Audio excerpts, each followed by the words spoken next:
Hey guys, it's Harley, and I never filmed an intro for this video. So this is my very extremely late March wrap up. It's a long one, but I hope you enjoy. I waited to start this reading wrap up because I did binge a series and I was waiting to finish the last book before I talked about it because I figured I could just talk about them all at once instead of individually. And that is the rest of the Lion Game series. So last month in February I read the first two books. I reread the first one and then I continued on. And this month in March I read the final four. So I finished the series. Yay! But I figured we could talk about all of them together real quick. So if you don't know what the Lion Game series is about, basically you have these twins. Emma was raised in foster care and Sutton was adopted to a family. And they did not know about each other, but Emma ends up finding out about Sutton and messages her, and Sutton's like, oh my god, yes, please come to Arizona. I'd love to meet you. So Emma packs up her stuff and goes there waiting for Sutton to show up, but she never does. And she gets mistaken for Sutton and taken to a party. And Sutton had told her not to say who she was, so she just goes along with it, pretends that she's Sutton. And she ends up getting a note saying, Sutton's dead, play along or you're next. Silence always has time. So Emma is taking on Sutton's identity, and she's also trying to find out what happened. She's also Huskies. She says, don't tell me who I am. I know who I am. So Emma's trying to solve Sutton's murder. And that is basically what these books are about. So in each book, Emma, picks somebody that she thinks is the suspect. And by the end of the book, they always get exonerated. I wish she would have picked somebody that would have proven more fruitful. At one point, she does suspect, her birth mother, and, that was, the most, I think, solid kind of lead. So, for Two Truths and a Lie, I ended up giving this one 4 stars. I enjoyed this one, but not as much as the first two. I gave both Hide and Seek and Cross My Heart and Hope to Die 4.5 stars because I thought they were really good. I think this is the one I thought was a little bit slow, but then the end was kind of crazy, and I think the killer suspect I felt was a little more dangerous, but the book itself also, but because of the danger in the end, I bumped it up. I gave this one 5 stars because I really enjoyed it, and this was my favorite out of the series. I felt like the pacing was good. Them finding Sutton's body and Emma getting exposed as having impersonated Sutton this whole time, and then the killer being revealed. I thought everything was really great in this. So throughout this series, I did suspect the killer, but I was unsure what their motive could have been. So learning about that was very interesting. I did think this was a solid YA mystery series, and I'm glad to have finally finished it, and I'm so excited to watch the show now. Technically, I'm rewatching the show because I've already seen it before. I just remember season 2 being so good, and I was so upset when it got canceled. The next book I have to talk about is Shadow Princess by Carolyn Peckham and Susan Valenti. This is the 4th book in the Zodiac Academy series, which I didn't realize I was supposed to go read the Dark Fae series, I think that's what it's called, before this one. And I was already in too deep in this to stop, so it was a little rude because this book ends with somebody dying. And I'm excuse me? I know they're okay because I know how the series kind of ends a little bit. Not full on, but I know the couples and stuff. So I know that they're gonna be alright. But I'm I have to go read a whole 5-book series before I get back into this? What do you mean? It'll be okay. I'll be okay. But I gave this one 5 stars because it was just so good. The whole thing was just so entertaining. I listened to the graphic audios of these because it's what I've done since the first book, and just they're so fun. I love them so much, and each character's voice is just crazy, and Geraldine, I never thought I would love Geraldine as much as I do, but she is hilarious, and like every time she comes on the page, I'm like, it's Geraldine time. This is so fun. She said the funniest things in this book. Like, I was dying. That's what gets me about this book. This book was like silly, goofy times, and then the end was like devastation. And I was like, that was so rude. So rude of them. But I'm very excited to continue on with the series and read their other books. But yeah, the end just devastated me. I don't even think I said what this is about. This is about once again, twin sisters, and they discovered that they are the heirs to the Solaria throne.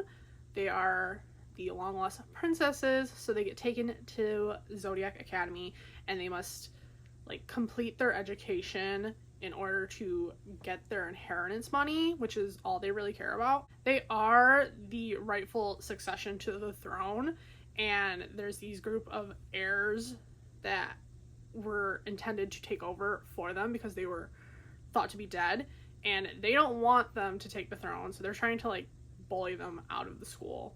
Then I picked up Silver Elite by Danny Francis. This is like a dystopian fantasy, I guess. So basically in this world there are two kinds of people. There are mods, which stands for modified. They have like powers and things, and then there are the primes. They are just like run-of-the-mill humans. And the primes are trying to get rid of the modified people because they think they're dangerous. Which, I mean, like, yeah, they got powers and stuff. Could be dangerous. But, like, they're people. Leave them alone. So our main character, Ren, is a mod, and she had been living with her uncle. But then he gets taken, and he is going to be executed because he's kind of, like, on their, like, hit list, like, of most wanted people. He was a deserter, I guess, and did some other stuff. And he is going to be executed, and she's in the crowd at his execution and uses one of her powers that she doesn't quite know how to control, and as they're pointing the guns at him, ready to execute him, she commands them to lower their weapons and then to raise them to themselves. But because she doesn't have quite this control on it, they are able to break it before they shoot themselves. So her uncle does end up getting executed, and she ends up getting taken into this like program that kind of feels like for the military or something. She becomes a member of Silver Block because they're not quite sure what to do with her. They don't know how much she knew about her uncle, and she is now in this like training program. And she doesn't want to be there. She's trying to fail out, and they just will not kick her out. They're like, no, you're staying here. It's this or death. And she ends up teaming up with, like, a rebel organization to spy on them. So she ends up doing, like, a 180 and ends up actually trying to get good grades and good marks in this training program. So I thought this was interesting. It reminded me a bit of like Divergent with like when Triss goes into Dauntless, how they have to like train and like do tasks and stuff, and if you aren't up to it, they cut you. That reminded me of the training in this. There was like things that they had to do, and you could get cut for reasons, except for Ren because like she's forced to be there. But it reminded me of that and kind of gave me that thrill. Like, I remember the first Divergent I was like obsessed with. So in a way, it did remind me of that series. I do think this was kind of long. Like I said, I wasn't interested, but like there was nothing that was like kind of gripping me and making me want to keep reading. I did like the ending though, so like I'm definitely going to read book 2, and hopefully that'll pick up a little bit more and I'll be a little more interested in it. I did give this a 3.75 because like I said, I did like it, but I did feel it was lacking and it was just a little bit long. And the last book I have to talk about right now is Stuck With You by Ali Hazelwood. This is one of the books in the Steminist novellas. I think it's the second one. I'm reading these completely out of order. But this one follows Sadie and Eric, and they meet, they have a little flirtation, they hook up, and then Sadie finds out that he apparently like poached her client, And so like she's super pissed at him. He thinks that he scared her off with his little sex prowess, and that's why she hasn't called him. And they end up getting trapped in an elevator, and basically this all comes out. So as it is a novella, there's always like stuff lacking in the novella. Like you always kind of crave a bit more story, but I did really like the characters and their chemistry, so I ended up giving that one 4 stars. Then we have Kelowna's Fall. This is one of the House of Night novellas by PC and Kristen Cass. And it's been a hot minute since I've like been in the House of Night universe. I did reread the first book and annotate it last year or the year before. I can't remember which year it was. But I have a lot of nostalgia for this series. So the House of Night series is about vampires. It kind of combines like vampires, a little bit of witchcraft, Native American mythology. It kind of like incorporates all of them together. But this is one that I hadn't like read yet. And I ended up giving this one 2 stars. Like I said, it does follow Kelowna and like how he came to be. He was basically a gift for Nyx from Mother Earth. So Kelowna is like a god. I mean, in this book it says that he's not a god, but I don't know how else to describe him. He's like a god, but he basically is a super hot dude with wings. Okay? And he is a gift from Mother Earth to Nyx. Nyx is the goddess of night and is very important to the House of Night in general. She's like the goddess that they ask for guidance and stuff from. It resulted in 2 companions for Nyx being born, Kelowna and Erebus. And basically there was like a competition to decide who would get to be worthy of like being Nyx's mate. But it's really one-sided because Nyx just has some kind of connection to Kelowna and there's some pull there. And he's kind of too full of himself and what he wants and desires, which is Nyx, to even notice that she really doesn't have interest in Erebus outside of like friendship. So basically he just ruins everything. That's what this story is about, is him just being completely full of himself. And I just did not enjoy it because I don't overly enjoy his character in general. So I gave that one 2 stars. The next book that I read was another novella, and this was Once Upon a Moonlit Night by Elizabeth Hoyt. I don't remember what series this is a part of. It's part of some series that I haven't read any of the other books in. But I thought this was a really fun story, and I felt like for a novella, it really packed in a lot. It felt like a full, completed story to me. So our main character, she has been kidnapped and is basically being like held, not like, she's not really being held hostage, but she's been being held to kind of ruin her reputation and force her hand into marriage with this person. And she's like, I want no part of this, and she somehow manages to flee. And there's a passing carriage coming by that she flags down and gets help from, and they allow her to ride in the carriage to town. And the person in the carriage is our male love interest.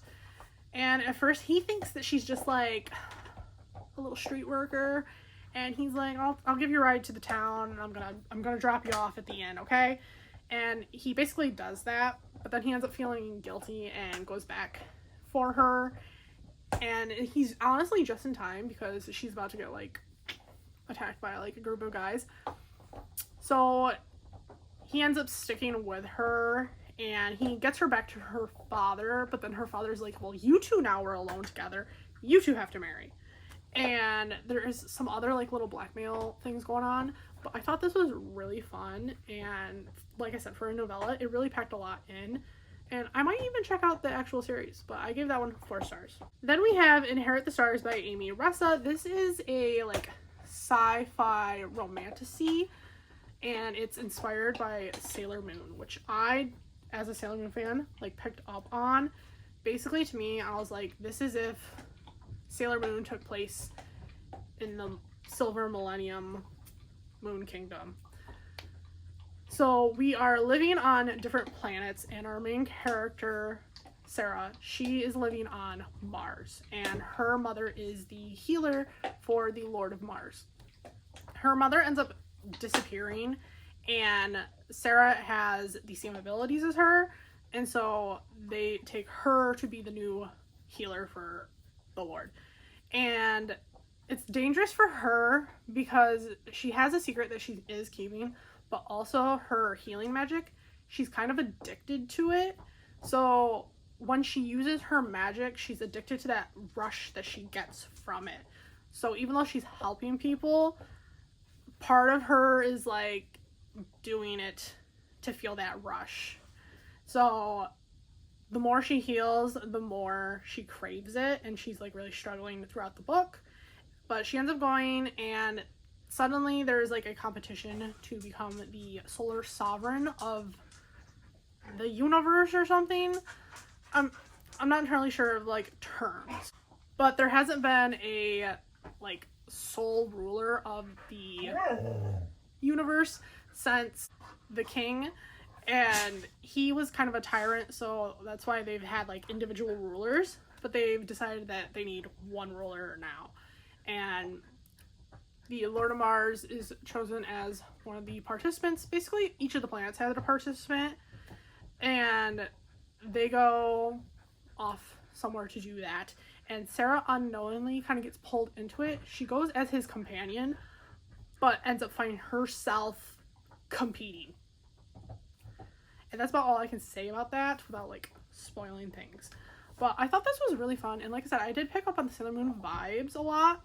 I'm very intrigued with how the book ended. There was like a betrayal, and I'm like, what's gonna happen now? I did end up giving this 3.75 stars because like I said, I did really enjoy it, but at times it was like really slow in like certain sections, and in other times like the pacing seemed fast. So when it was fast and then it would go to the slow bit, it would be like just kind of it would just kind of take you out a little bit. And there was like certain plot points that I would like to see more of and more like depth to. But I'm definitely interested in checking out the sequel. Then we have Caught Up by Nevessa Allen. This is the second book in the Lights Out series. I'm unsure what the actual title is called. This one follows our character from book 1, her cousin Junior. And he basically is working for like the mob. He's working for his father. He is like a cleaner, and that is somebody who like cleans up messes. And he doesn't really want that lifestyle. He's just been kind of like dragged along in it, but he's working on trying to get out and build something for himself. And he also has this love interest who he had a thing with back in high school, and they got like kind of broken apart, and they haven't talked in 10 years. But he's like kept eyes on her this whole time and has like helped support her even though she doesn't know that it's him. And she is basically like an OnlyFans girl. She's a cam girl, and she's very sex positive, and I really like that about her character. She's like trying to get them rights and stuff, and she really believes in like sex positivity and everything. I did enjoy them, but I don't know, there was something about it that like didn't get me completely hooked. But I did like both Junior and Lauren. I thought they were really fun, and I thought they were cute together. I'm once again interested in the next book. There is one more book, and it is about Tyler. I believe that was his name, but he was the roommate of the guy in the first book, and he actually started working with Junior in this one on something, and it seems like, I don't know if the romance in the next one is like set up a little bit in this one, or if we're seeing them at the end of their book. I don't know, because I just know that it's like a fake dating, I think, enemies to lovers relationship, and we see him arrive with this girl, and they're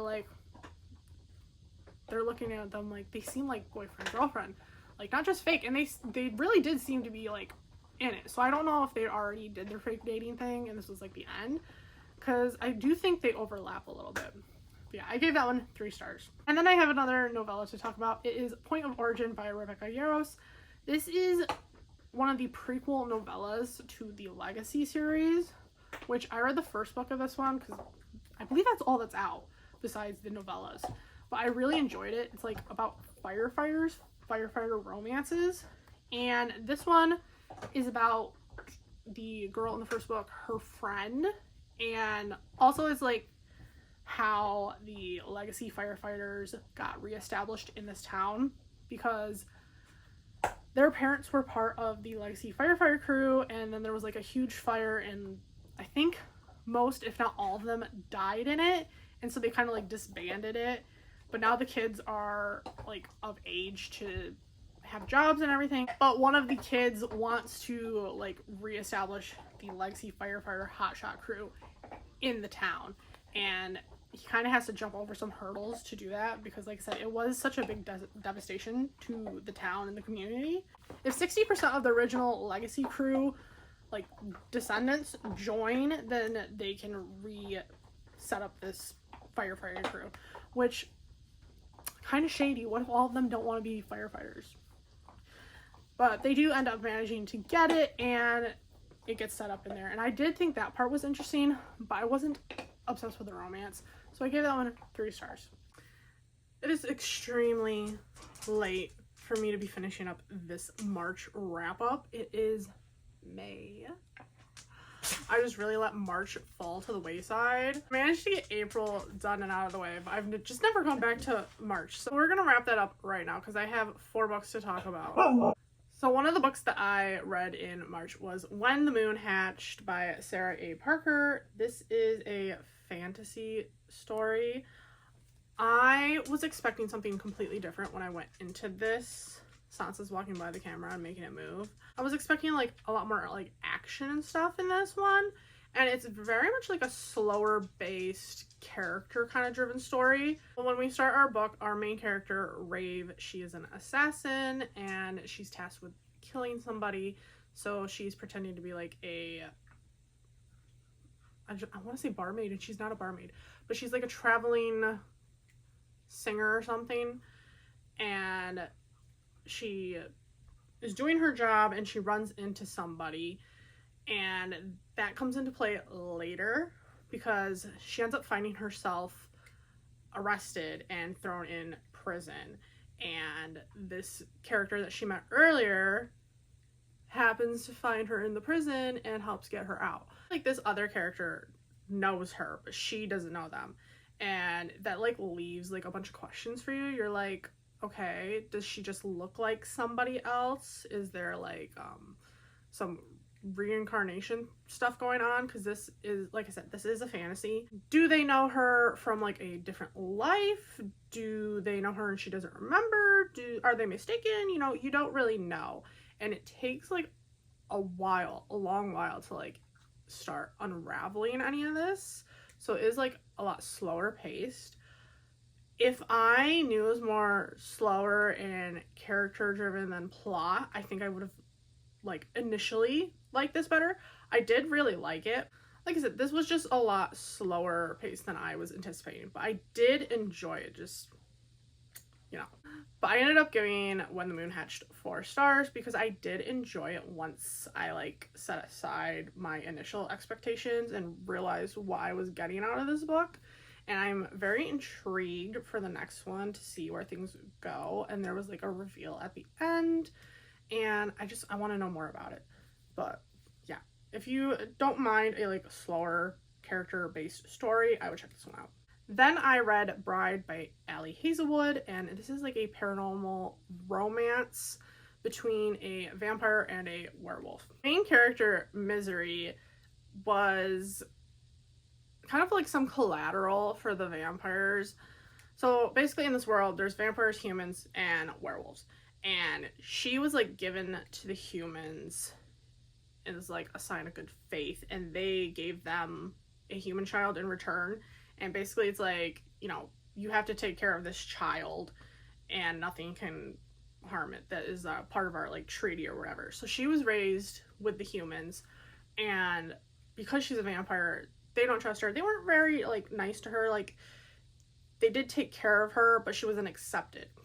And she ended up getting raised with another human child that was an orphan named Serena. So her and Serena have a great relationship. Like, they are sisters, and it was just them against the world, basically. She is still living in the human world, and pretending to be human. She's like hiding her like vampirism signs. She doesn't fit in with the vampires because the vampires feel like betrayed or something that she was raised as a human, but like that was not her choice, so I don't know why they're like ostracizing her. And then like the humans don't accept her because she's a vampire, so like I said, she is living as a human, pretending to be human in the human community because she at least feels better in that community.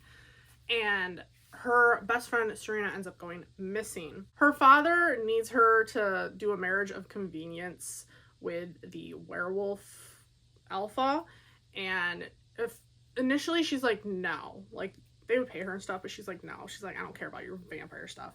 She ends up changing her mind though when she learns the werewolf's initials, because that is the only clue she has of Serena's disappearance, is she found some initials written somewhere.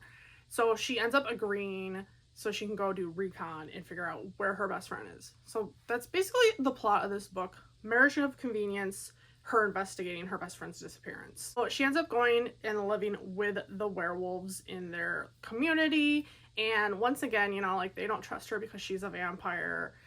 She doesn't necessarily like them because, you know, like they grew up being enemies and not trusting each other, so she's like kind of wary of them, but they are treating her fairly well. They just don't overly interact with her. The only one that really interacts with her is Lo's little sister. Misery gets placed in his little sister's old room, and so she's like always breaking in, and she literally like worms her way into Misery's heart. Like she's like, I don't want to care about this child, but this child just keeps coming in and like wanting to hang out, and like I don't know, she's kind of sweet. And so she worms her way into her heart, and Misery finds herself like caring for her well-being. So there's a couple times where it looks like something shady's going on with her, like somebody's trying to take her or something, and she puts herself in harm's way to save this child. And that kind of like endears her a little bit to the werewolves, and they start being like more nice to her after that. I don't want to say like too much else about it because I feel like you just gotta go in it and like feel the vibes, really. But like I said, basically just a marriage of convenience between a vampire and a werewolf, and a mystery of what happened to her best friend.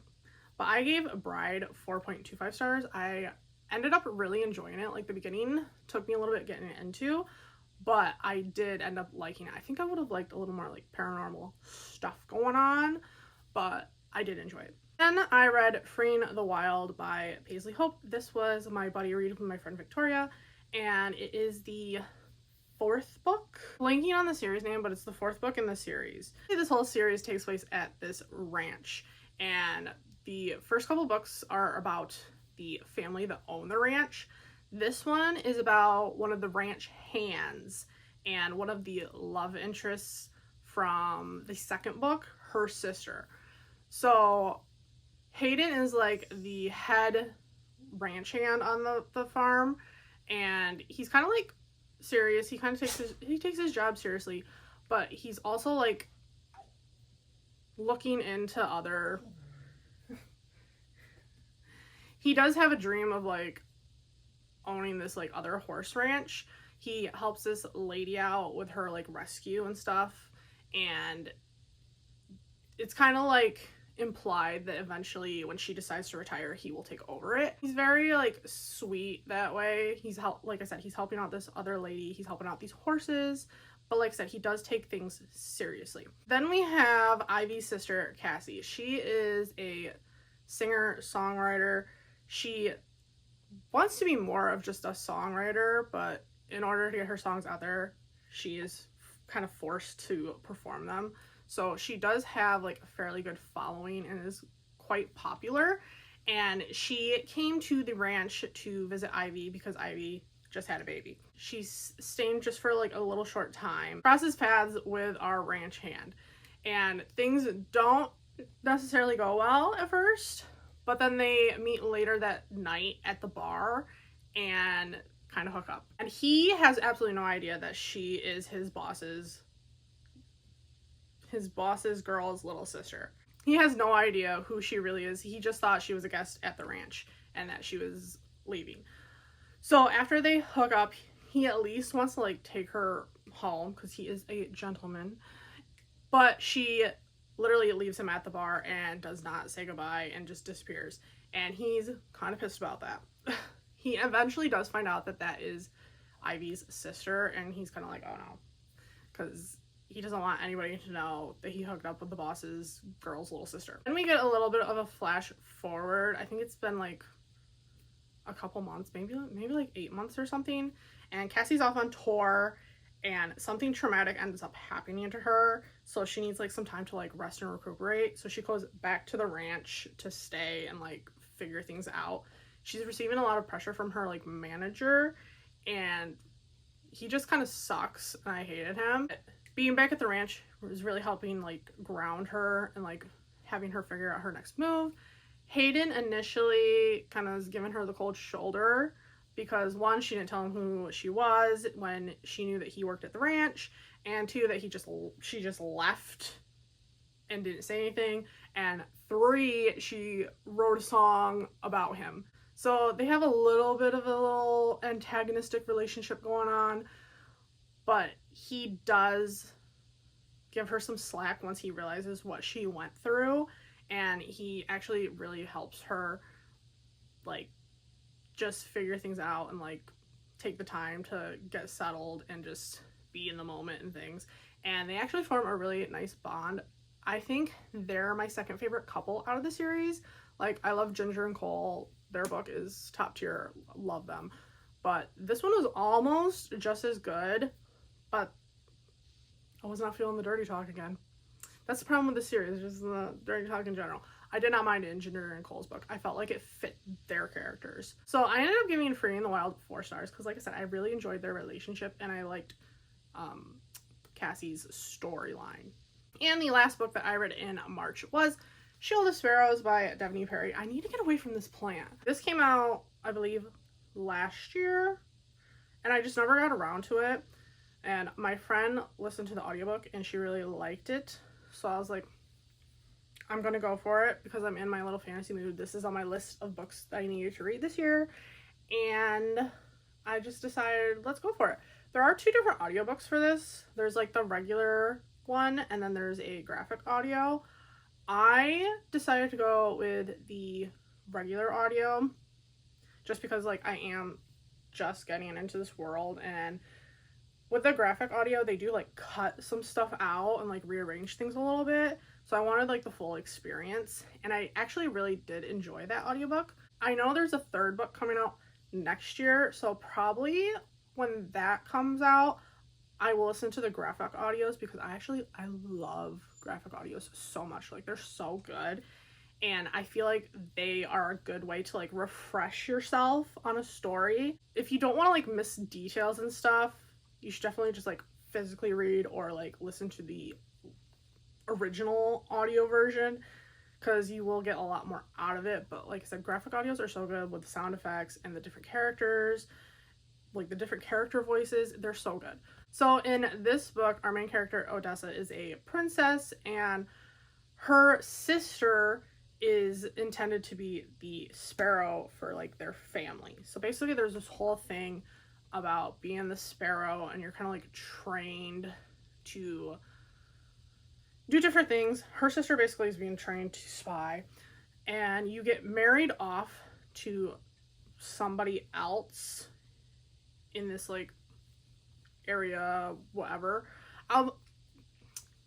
Describing it is a little confusing, but basically it's like a treaty or something that like a daughter from this line will go marry somebody from one of the other kingdoms or something. So her sister's been trained for this like her whole life. For some reason, their father picked her over our main character.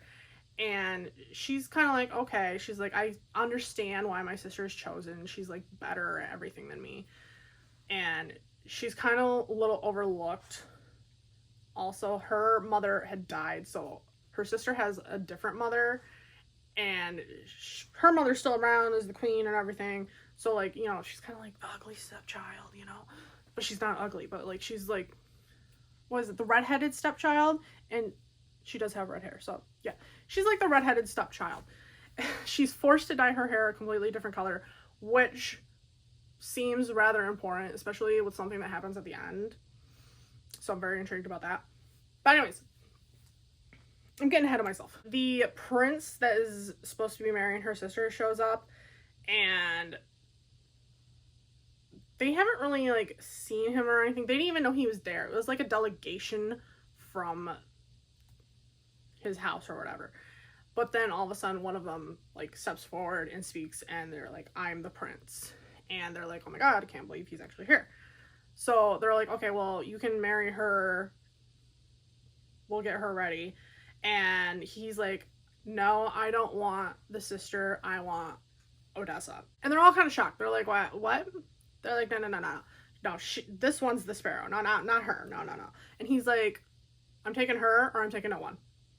So they end up agreeing, and they're like, oh, great, well, now we gotta, like, throw all this information at her that the other one's been learning all these years.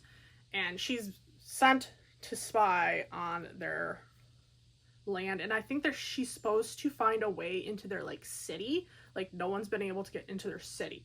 I think that's the whole reason. I think that's the whole spy mission. There's also this guy called the Guardian, and everyone's kind of, like, intimidated by him, and she's also supposed to somehow, like, kill him. I will just say her and the Guardian had, like, really great chemistry. Like, they had really great banter, and it was like, the prince, she's married to the prince. Like, I don't, this Guardian's giving more chemistry than the prince here. But she goes off with them, and they never, like, go to the city that she's supposed to figure out a way to get into. And the prince doesn't spend a lot of time with her, and she's just like,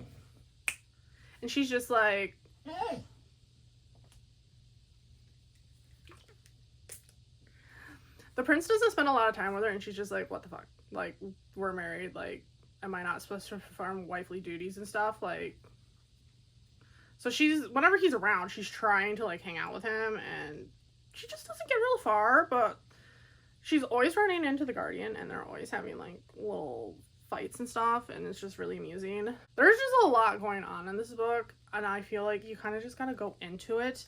It was really fun. It really kept my attention. I ended up giving this a 4.5, and I really want to read the second book. I was planning to do that in May. We'll see if I get there, because I am in a bit of a slumpy mood.